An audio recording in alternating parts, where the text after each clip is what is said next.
In order for the Messiah to rule the world from Jerusalem, number one, he would have to liberate the Holy Land. Number two, he would have to bring the Israelite people back to the Holy Land to reclaim it as their own. Number three, he would have to restore the holy state of Israel, the one that was created by David and by Solomon. Allah's blessing be upon him. Number four, he'd have to cause that Israel to become the ruling state in the world. And then he can claim to be the Messiah, ruling the world. In what sense of the word do we use ruling the world? Not in the sense of ruling over every square inch of Belgrade. No. Ruling the world in the sense that there is no rival that can challenge his authority and his rule, in that sense. So now, if the Antichrist is to successfully impersonate the true Messiah, does it not follow logically that he would have to liberate the Holy Land for the Jews? After all, he has to convince them that he is the Messiah, convince them, the Jews. So, would it not follow logically that he'd have to liberate the Holy Land for the Jews? After all, the Holy Land is under Muslim rule. Has he done that as yet? Number two, would it not follow logically that he'd have to bring the Jews back to the Holy Land to reclaim it as their own 2,000 years after they were expelled and their return was banned? Would it not follow logically? Has he done that as yet? Has he brought them back as yet?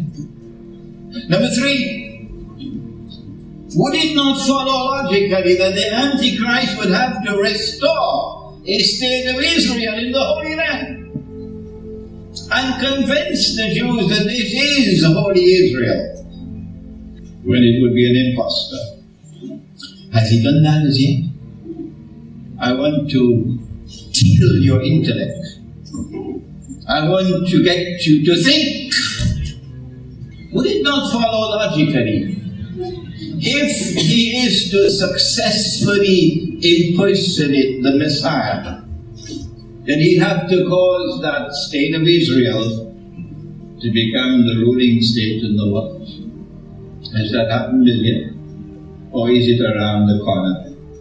From my eschatology, you cannot explain the British Army liberating, quote unquote, Jerusalem in 1917 and liberating the Holy Land, quote unquote, for the Jews without this eschatology.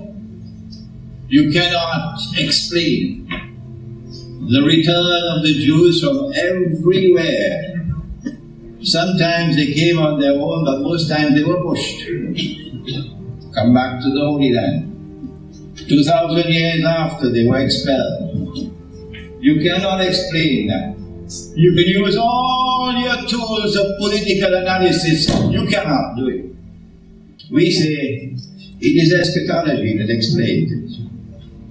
We say you cannot explain the restoration of a state of Israel in the Holy Land 2,000 years after the Lord God had destroyed it, using your tools of political analysis. No.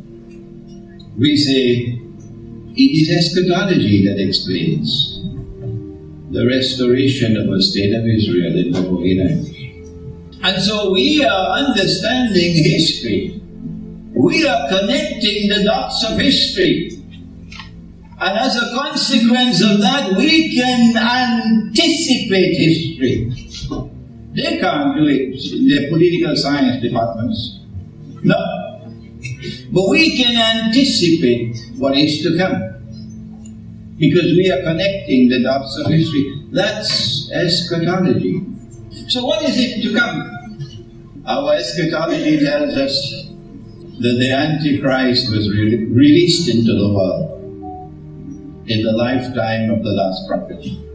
The prophet said that when Dajjal is released, that's the Antichrist, he will live on earth for 40 days. One day which would be like a year, one day which would be like a month, one day which would be like a week, وَسَائِرُ أَيَّامِهِ كَأَيَّامِكُمْ, and all the rest of his days like your days. When his day is like our day, he would be in our world of space and time. So we can see him. He would have to be a human being. He has to rather appear as a human being, because the Messiah is a human being.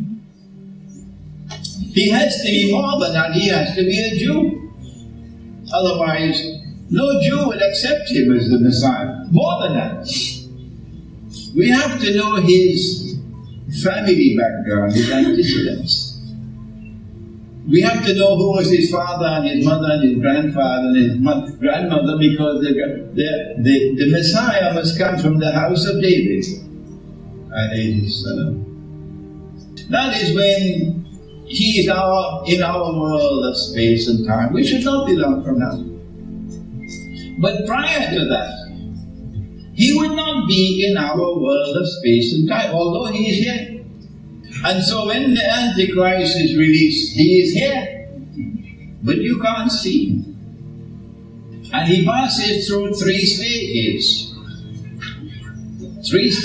of his existence before he emerges in human form. Where will he be when he is released on earth?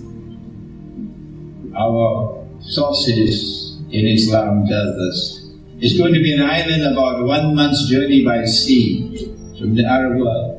It's going to be an island where the monastery will be in ruins. It'll be McDonald's and burgers.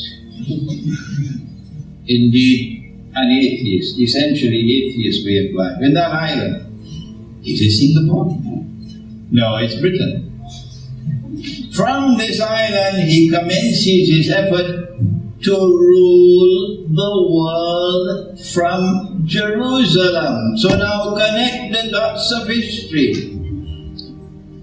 Britain mysteriously emerges as a ruling state. They call it Pax Britannica. Napoleon looked at that island off the coast of Europe contemptuously. He said it's a nation of shopkeepers. Oh, but that island became the ruling state in the world. And at the launch of the First World War in 1914, Britain controlled every single important naval base on the whole earth. Is that by accident? Can you explain that using your tools of political analysis? No, you can't. It's our eschatology which thinks. That's the importance of this subject.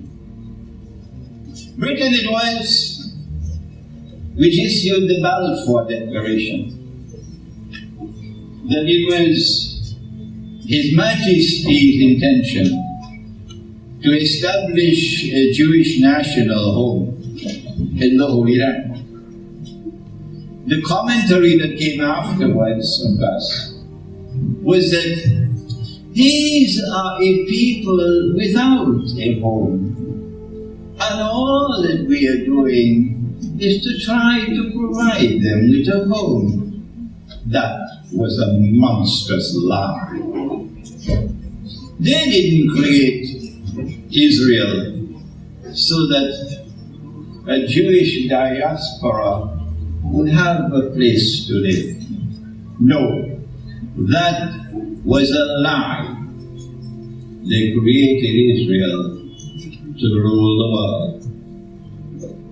It was from Britain that we saw the effort being made, not only to create a holy Israel, not only to liberate the Holy Land for the Jews, and to bring the Jews back to the Holy Land to reclaim it, but it's from Britain we saw a scientific and technological revolution emerging. It didn't come from Disneyland. It didn't fall from the heaven by accident. No, it's a concrete fact of history. There is nothing in the antecedents which can explain the emergence of this spectacular phenomenon of a scientific and technological revolution which is still not yet finished,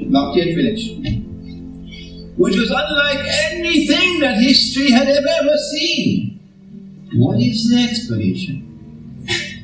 And that scientific and technological revolution gave them a military power with which to be able to brutally occupy the rest of the world.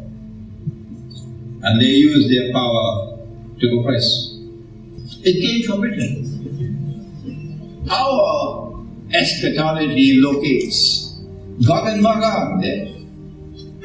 Gog and Magog are creatures, human beings, created by the Lord God, but endowed with a power that none can destroy. And they are good people. No.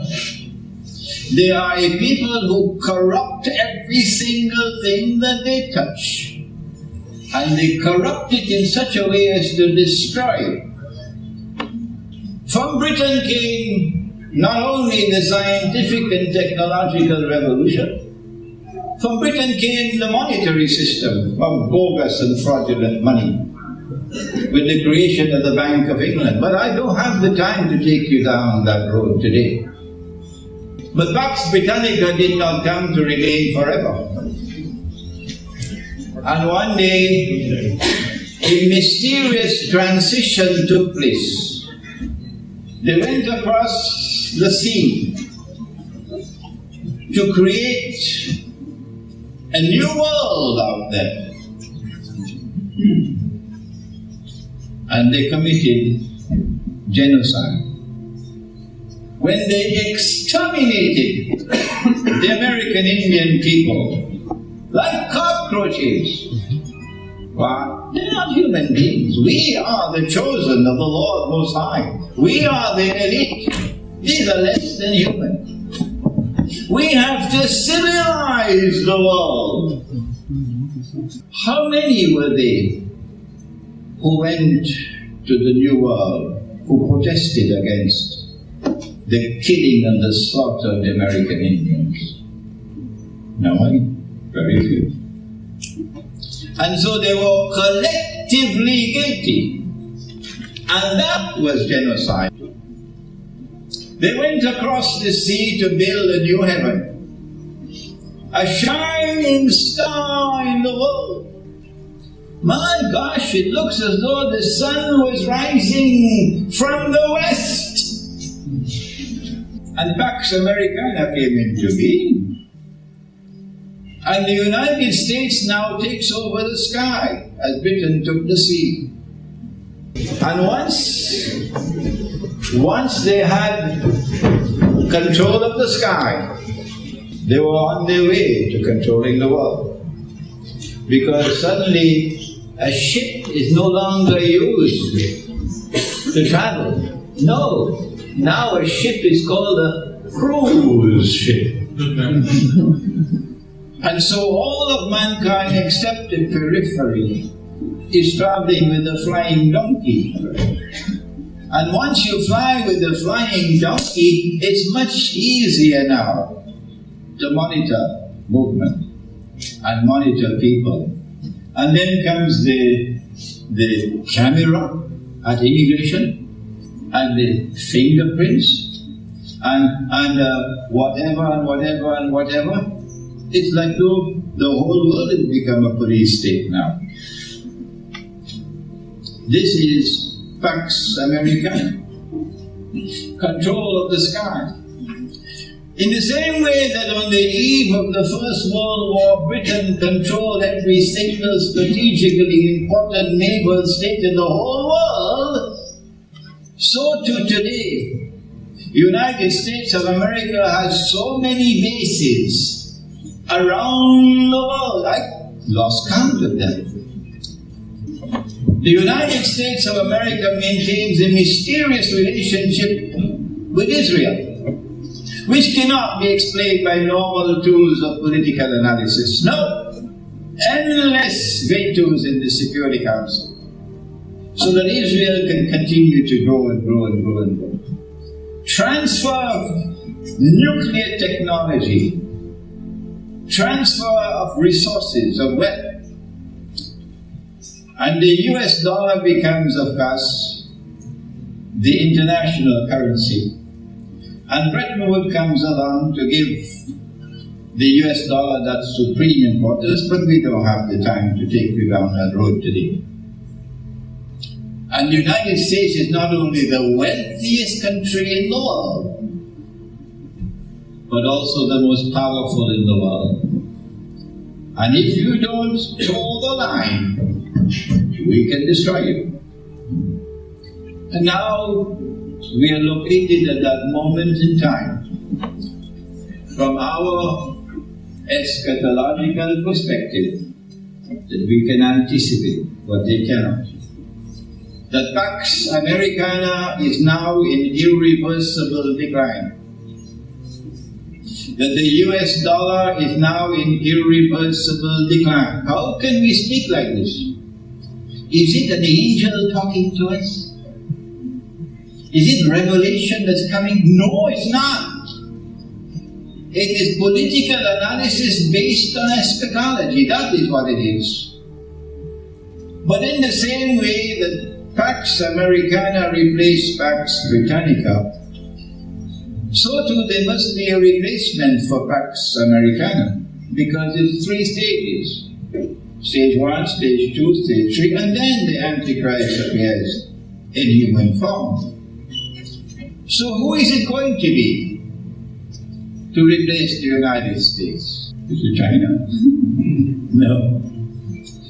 Between the Pax Britannica and Pax Americana, the transition could not take place without great wars. Wars unprecedented in magnitude. And so too between Pax Americana and that which is to come, there must be even greater wars. And we are now at the door of the greatest war of all. Our eschatology allows us to see what they cannot as yet see. For them it's a guessing game, but we know it. It is Pax Judaica that must replace Pax Americana. Israel must replace the United States. But how can Israel rule the world when Israel is so small and the world is so big? Either Israel must expand and become very big, or the world must become smaller. How can the world become smaller? They want it to become smaller. The answer is that the pieces are already in place when Russia entered militarily into Syria. Russia will not back out. No. Russia does not want nuclear war. I'm sure. So the US Armed Forces also, they don't want nuclear war. And that's why they're talking to each other, to try to prevent a clash between the two titans. But there's someone who does want nuclear war. And he has a PhD in deception. So we can close our eyes and anticipate the mother of all false flag attacks coming. And then this one will blame that one, or that one will blame this one, and the nuclear war will take place. Christian eschatology calls it Armageddon. And in Islamic eschatology it's called the Malhama. We know about it.